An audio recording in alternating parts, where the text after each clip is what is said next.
if you think of the chakra system, we have a chakra, the throat chakra here, which is our center for communication.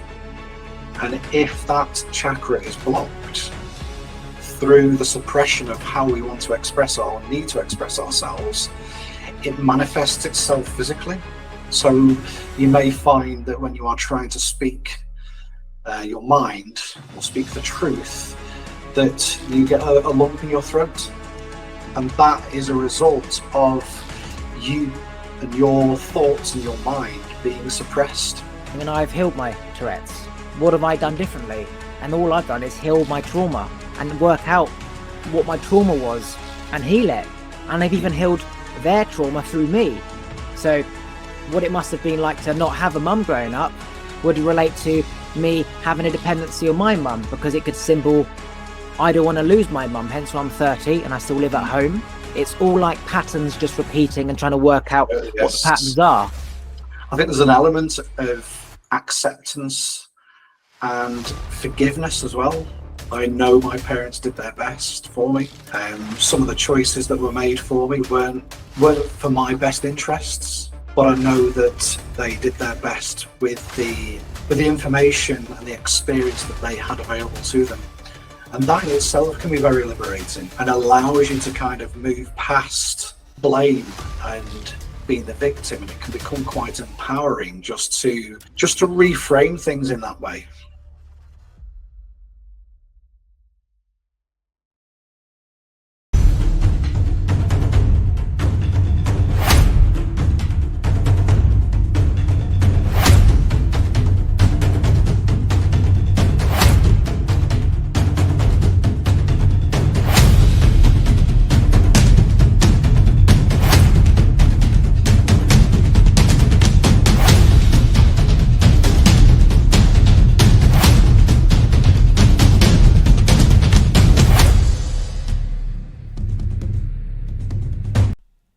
Just quickly, I just want to say a massive thank you to everyone who still listens to the podcast. I started 4 years ago, and since then I've had over 1 million downloads. I get 5,000 downloads per month, and I've had over 200 different guests. So a massive thank you to everyone who still listens.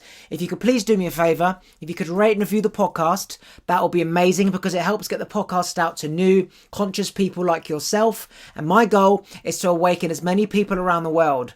You can also follow me on Instagram. It's YesKingOliver, should you wish to see what I get up to on my day-to-day moments.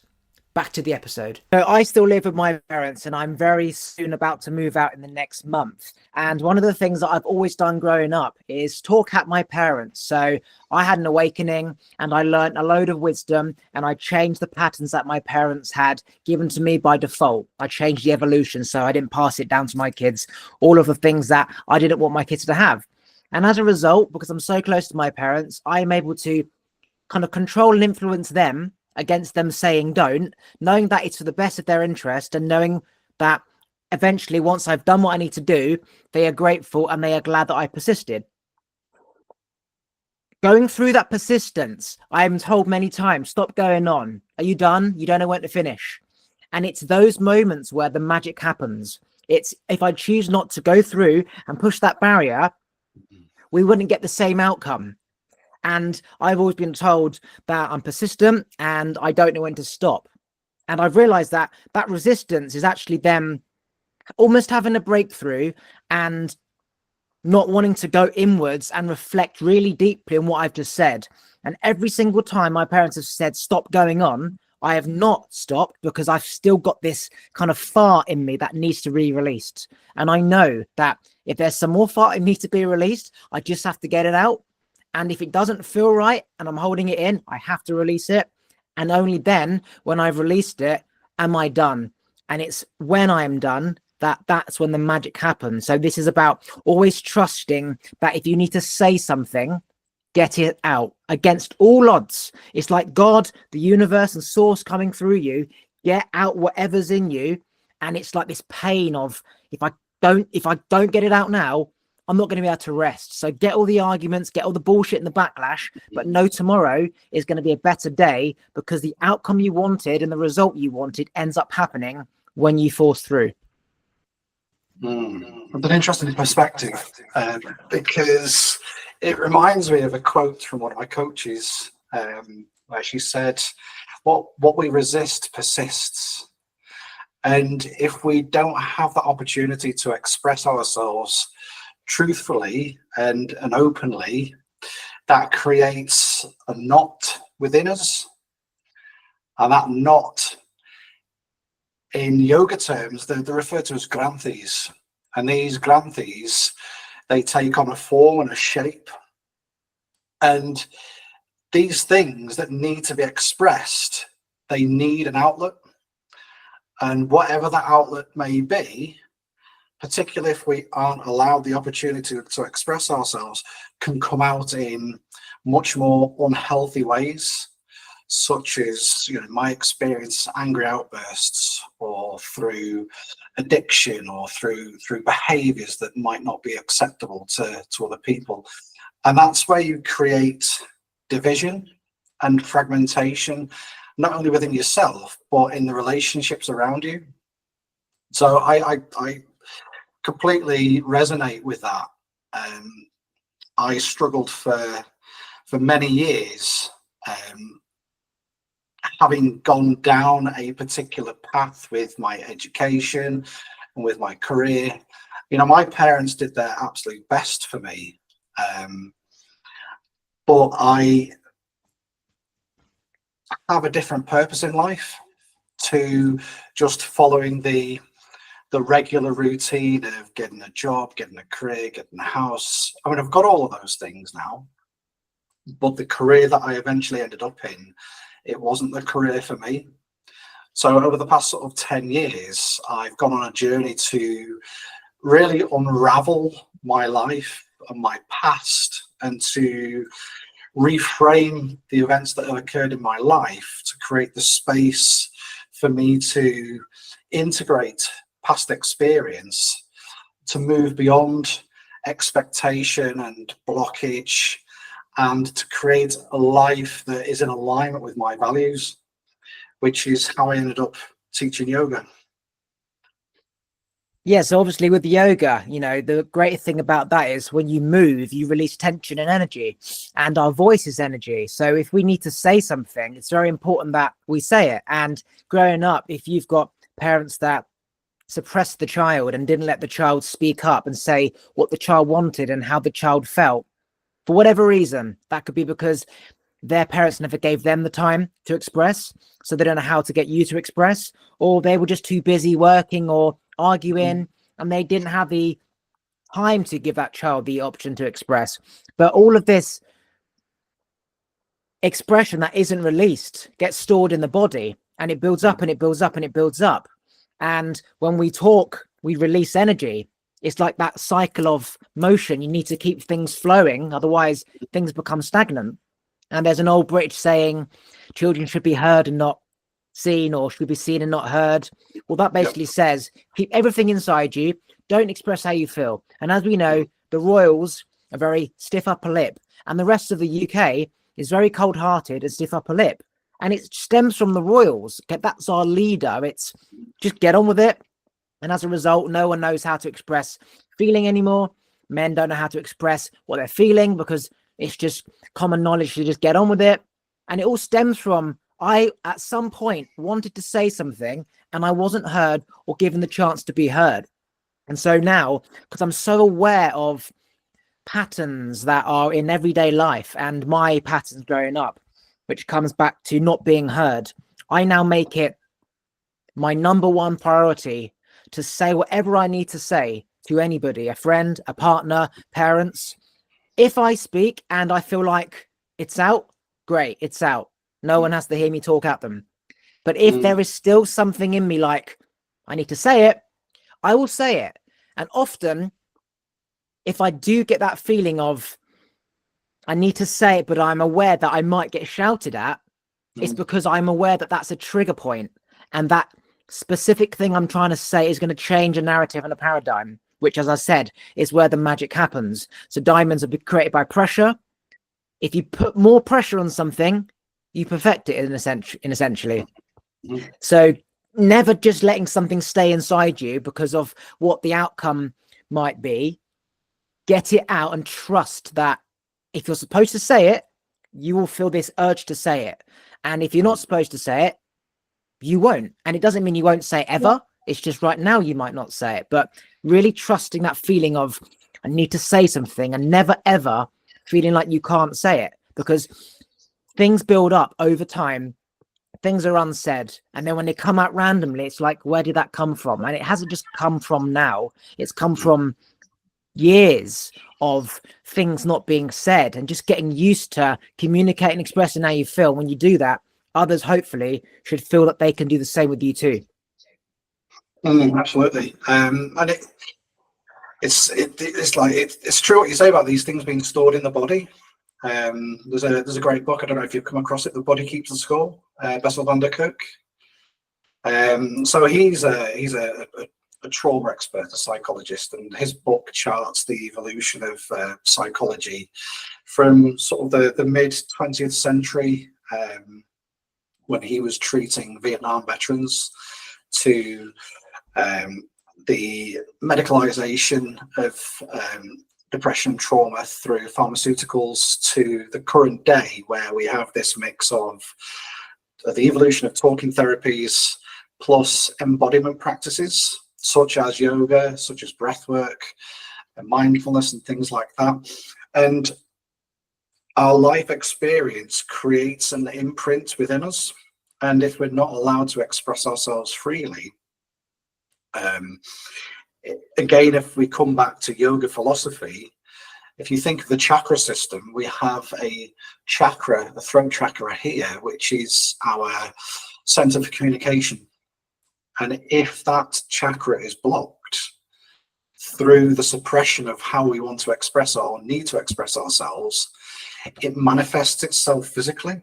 So you may find that when you are trying to speak your mind or speak the truth, that you get a lump in your throat, and that is a result of you and your thoughts and your mind being suppressed.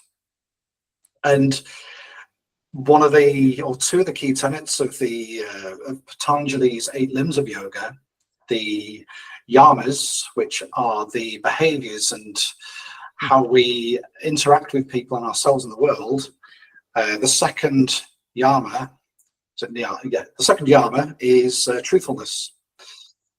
So it is imperative that we speak honestly, but also the first yama refers to non-violence.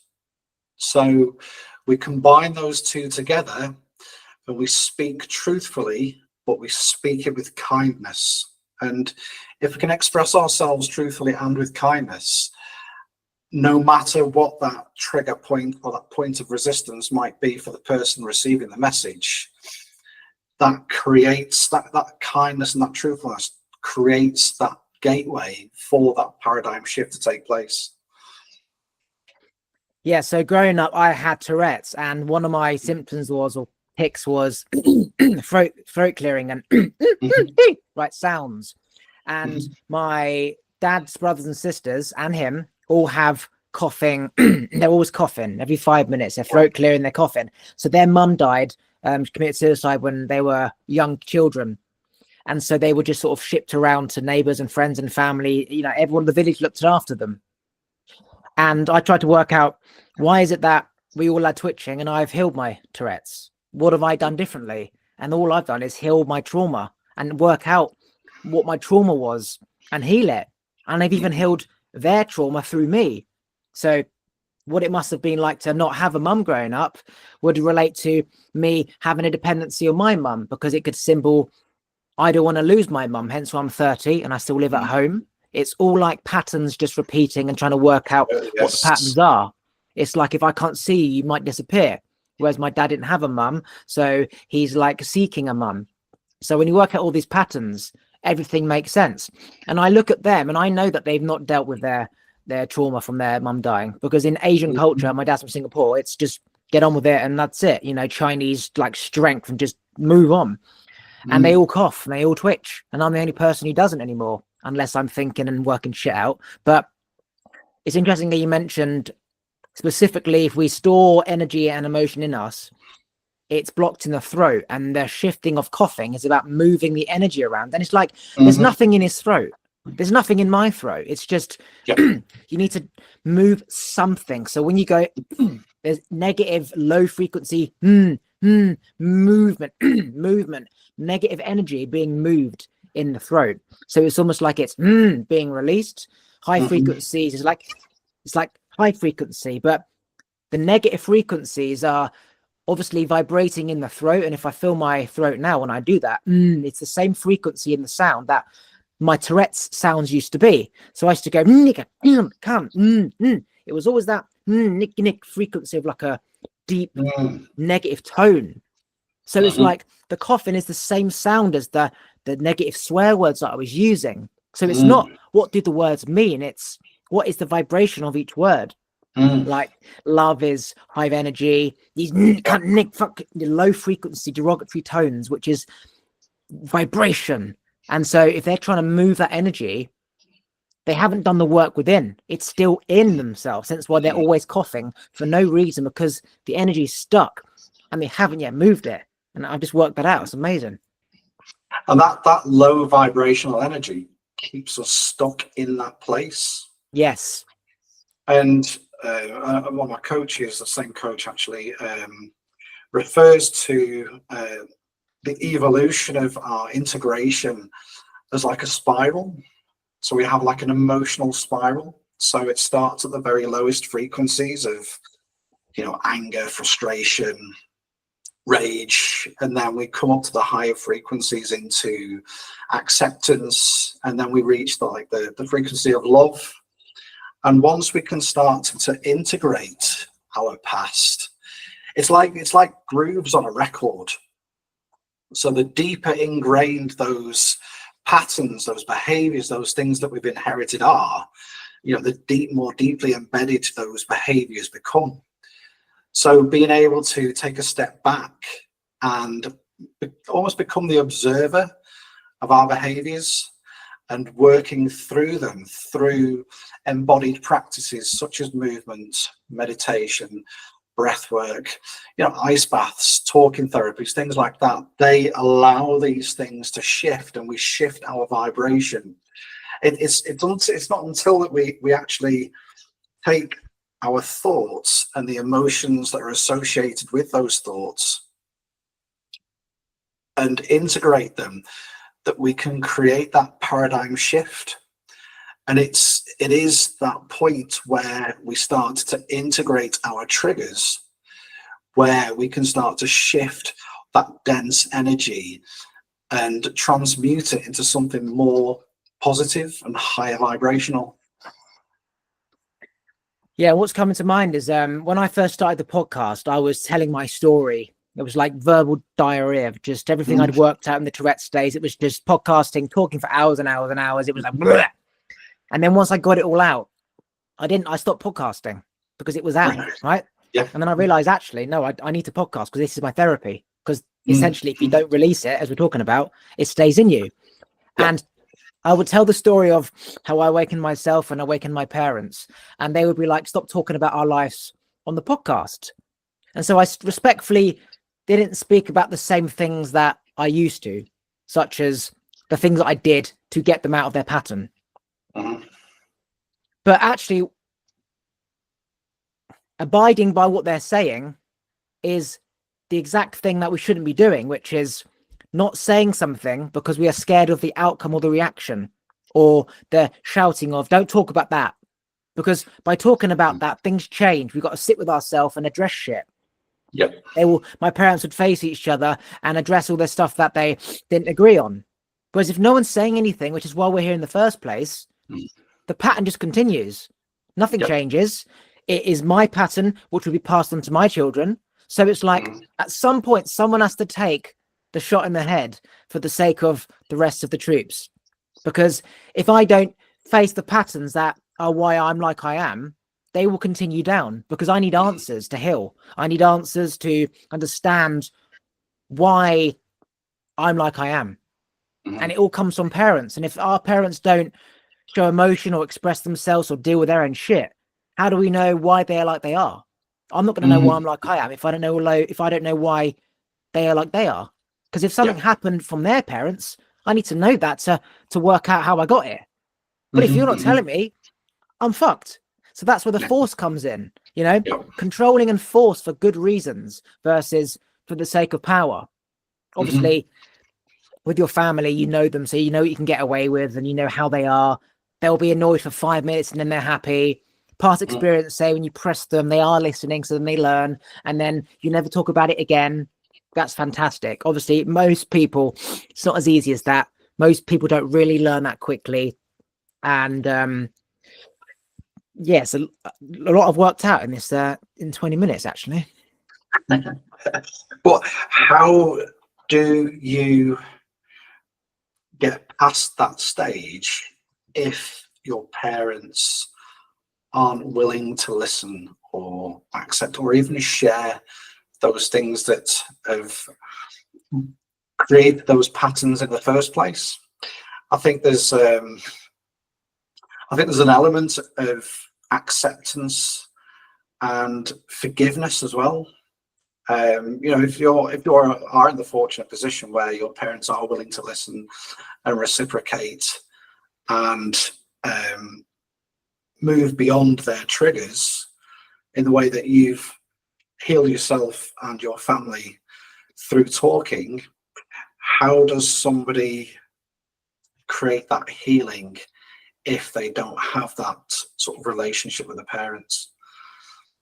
It's acceptance and offering forgiveness, and that's what I've found, is that I know my parents did their best for me. Some of the choices that were made for me weren't for my best interests, but I know that they did their best with the information and the experience that they had available to them.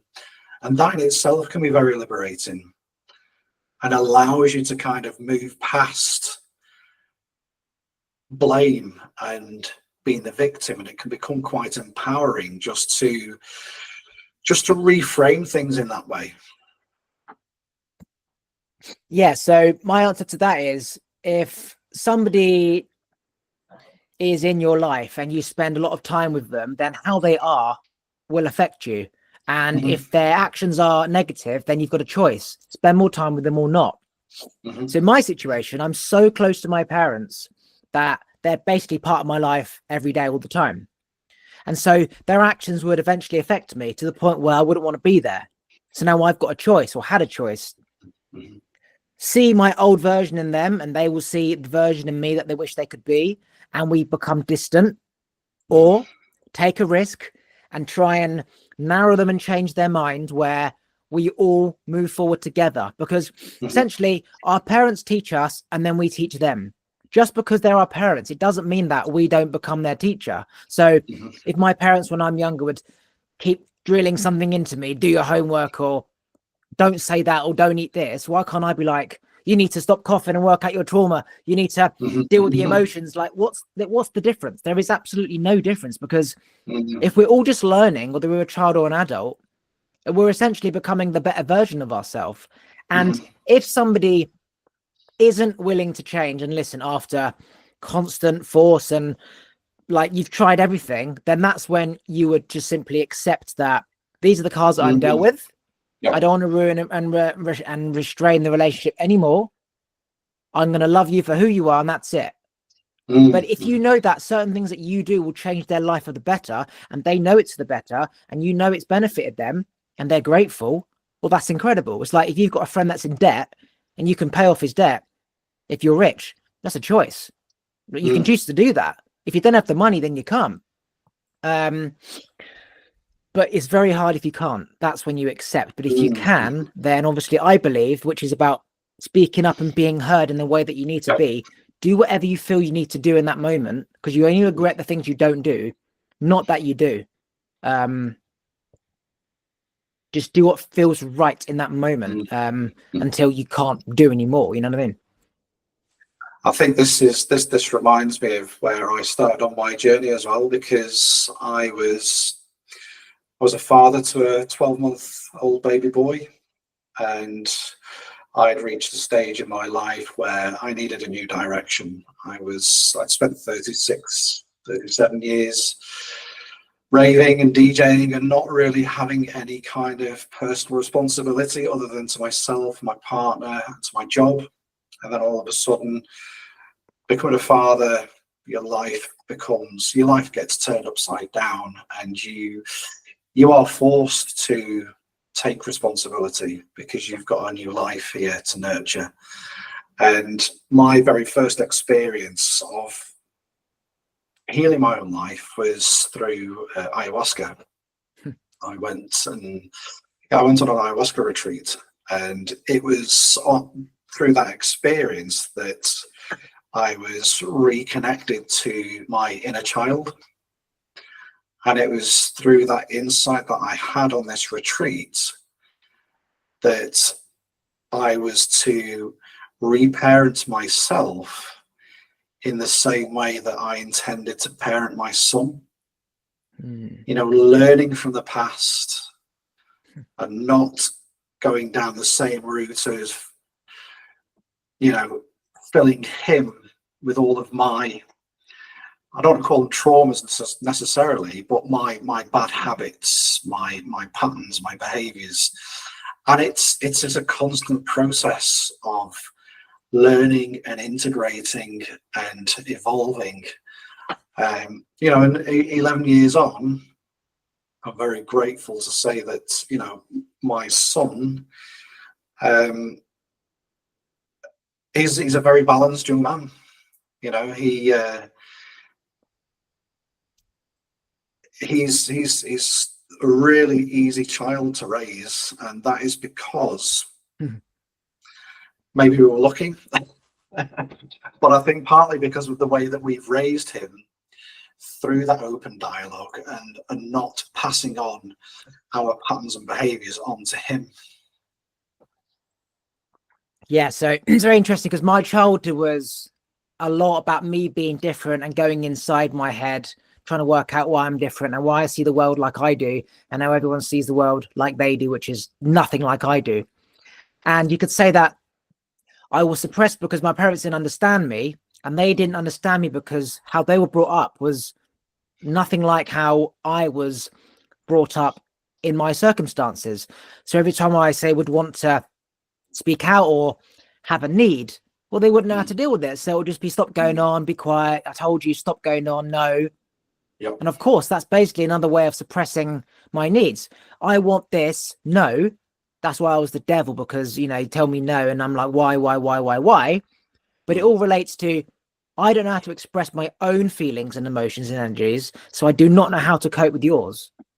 So it's this trauma being trickled down the generational scale of, I don't know how to express myself and you don't. So it seems that what you did is you reset your own nervous system, for example, and balanced out all of the imbalances that you would have shared down from your parents, and you flipped it. And so his nervous system seems to be balanced and calm because there is no traumas that are that bad he has to now deal with, because essentially you dealt with them, so he doesn't have to. Whereas if you hadn't, then just the small things that your parents might have been that you were, he would have to deal with or not. So that the power of how you can change generations from just becoming aware of the patterns of the generation above that you don't like, change them and do the opposite. And then the generation just continues. And that's epigenetics, where we've got the just genes of our default parents, and we can change them by just becoming aware of what was stimulating those genes. Was it diet? Was it environment? And then I'm not going to do that. And then your genes change. And I think you hit on something really important there. And the key is to having a regulated nervous system. And I've only started to understand this in the past the past few years since I started to teach yoga and how stress manifests in the body. We have the autonomic nervous system, which is we have the two components, the sympathetic nervous system and the parasympathetic nervous system. So the sympathetic is our sort of stress response. it's dynamic, it's responsible for action and activity, whereas the parasympathetic is our rest and digest mode. But for a lot of people, everybody or a lot of people are sort of simmering in this state of constant sympathetic nervous system activation. And that leads to chronic stress. Chronic stress leads to disease in the body. And that, again, determines our gene expression. So if we can begin to reprogram the nervous system through speaking our mind, working through our traumas and our triggers, we can integrate the things that have been held and stored in the nervous system so that we are no longer impacted by them in the same way that we may once been. And what this also does is it creates resilience in the nervous system. So we have this window of tolerance within our nervous system. It's the amount of stress or demand or load on the nervous system that we can tolerate. Now, if we're in that kind of constant simmering state, or if we're traumatized, that window of tolerance shrinks. So through therapeutic and embodiment practices, we can start to untangle those things, integrate them into our life experience, and begin to expand that window of tolerance so that our own nervous system becomes strengthened. It's like going down to the gym. You know, we lift weights to build muscle and to get strong.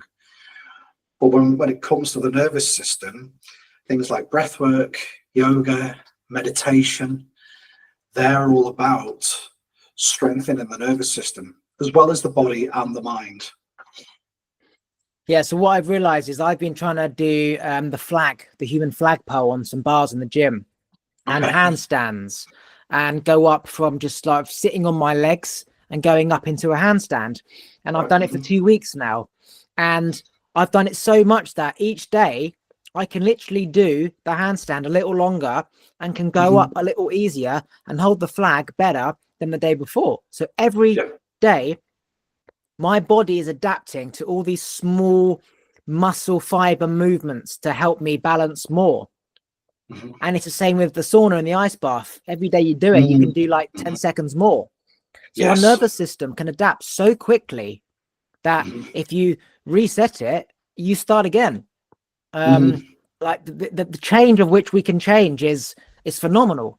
Like when I used to play piano, well, I still play piano, but when I'm trying to learn a song, I will go up until the point where I just can't get it, and then I'll sleep, and the next day I'll come back and I just fly past that bit. And it's like, holy shit. And that's the same as spelling at school and learning different countries in geography and whatever and dates. If you get into a resistance of I can't remember, or like foggy mind behavior, the next day you will get past that, because that's when the neurons they're almost connecting, like they're still trying to connect. And the next day during the night they've connected. Hence why they say 18 minutes of concentration, because that's all you really need to do shit.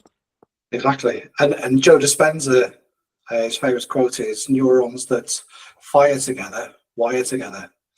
And it's through that process of repetition and integration of that repetition, like you say, that we make those incremental steps.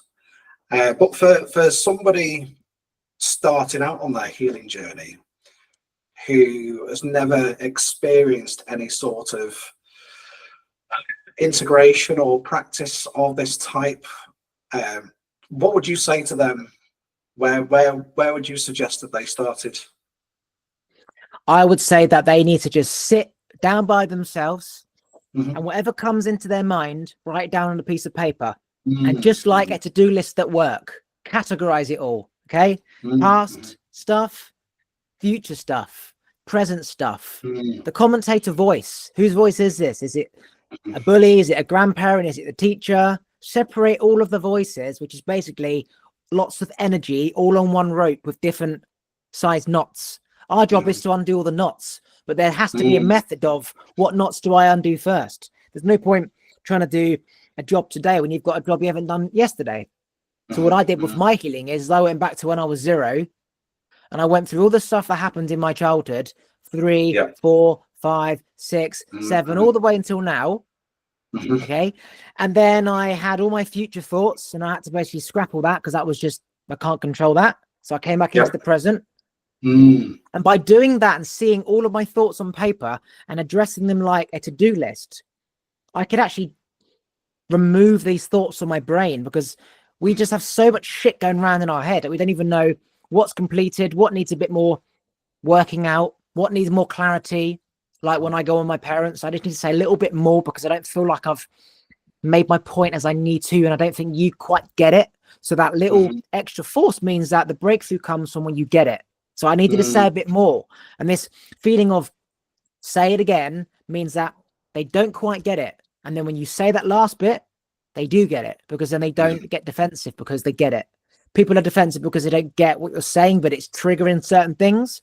But when they get it, there's nothing to say because it's truth. And I've noticed that's a real pattern. So writing down everything, organizing everything, and going through each single thought like it's a to-do list. And I believe that if you can tick off every to-do list or thought, there will be no thoughts. My Tourette's was healed because it was just too many thoughts in my head. So I don't have thoughts. I don't twitch unless I'm thinking, because it's the brain activity. I don't dream because there's no thoughts in my head during the day. So there's nothing during the night. That's what I'd say. That's I mean, journaling is such a powerful tool. And it's one of the tools of Jungian psychology and shamanism. And it's right what you touched on there, is that if you review your entire life, sort of key events, roles that you've played, things that have happened to you, whether good, bad, or indifferent, and you can create that timeline of your life where you can begin to sort of see and unpick these events and what's happened to you, you can then start to reframe those things and look at them from a different perspective. So rather than being creating a victim narrative, you know, how did this shape me positively in order to get me to where I am today? And that is where you can then start to create a new narrative and create a life for yourself going forward. And the other thing that you mentioned there is presence. Presence is key. Present moment awareness is so important, and it's something that we live in such a busy and distracted and demanding world right now that 80 to 90% of our day we're running on autopilot, and our minds, our attention is constantly being hijacked.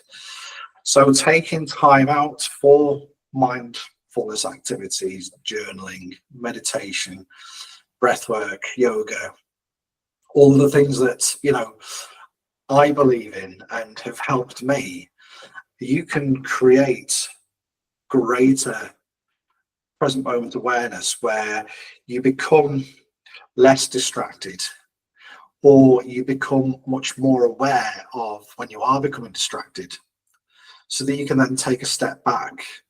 And just by taking a few mindful breaths, you can come into that place of presence.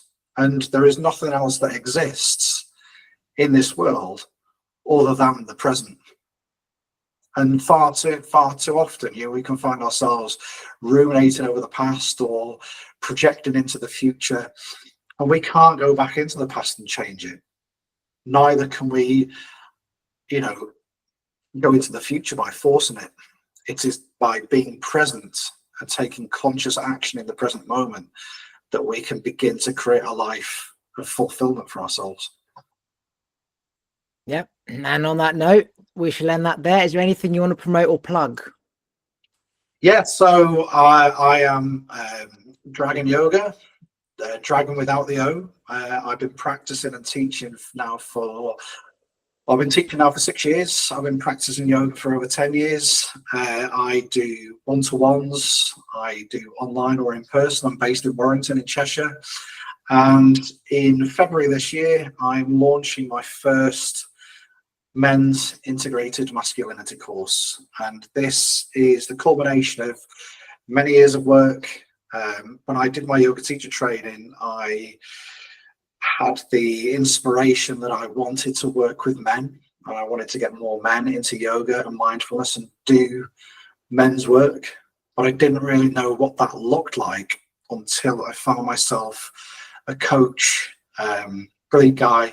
His name was Craig White, and Martin Bone.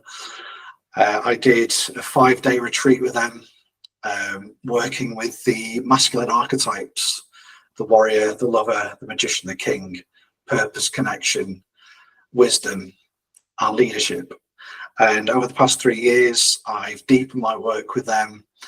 And so, yeah, the course that I'm releasing in February, it's going to be a 12-week program. There's going to be a mix of online and in person.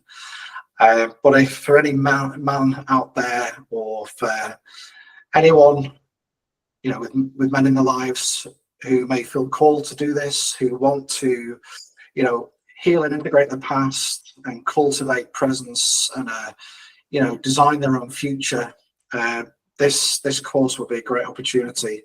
It's a mixture of self-inquiry, journaling, meditation, breathwork, mindful movement, using yoga. I know yoga can be quite a taboo topic where men are concerned, but it really isn't just for women. You know, it's a powerful practice that involves much more than stretching your body on the mat. There's a whole philosophy and thousands of years of practice that underpins it. So, yeah, for any man out there, check out my website. It's dragonyogacoaching.com. I'm sure you'll put a link in the Spotify description. Yeah, and reach out to me if I can support you in any way. And if you had one day left to live, what is the most wisest thing you could tell the rest of the world? Jesus, that's quite a question, that is. Just fucking do it. JFDI. Yeah, don't waste your time. Don't procrastinate. If there is something, if you have a burning desire, passion for something that you want to achieve in your life or to embody in your life, go for it. Just ignore other people's opinions and perceptions. If that is your burning desire, don't waste any time. Just do it. Thanks for listening. If you like this episode, please remember to subscribe, turn the bell notifications on, like the episode, and comment below. And if you want to follow me on Instagram, it's YesKingOliver. Take a look at the other videos to your side. And if you just want to listen to this podcast, you can do so on Apple and Spotify and most other platforms by going to talkwitholiver.com.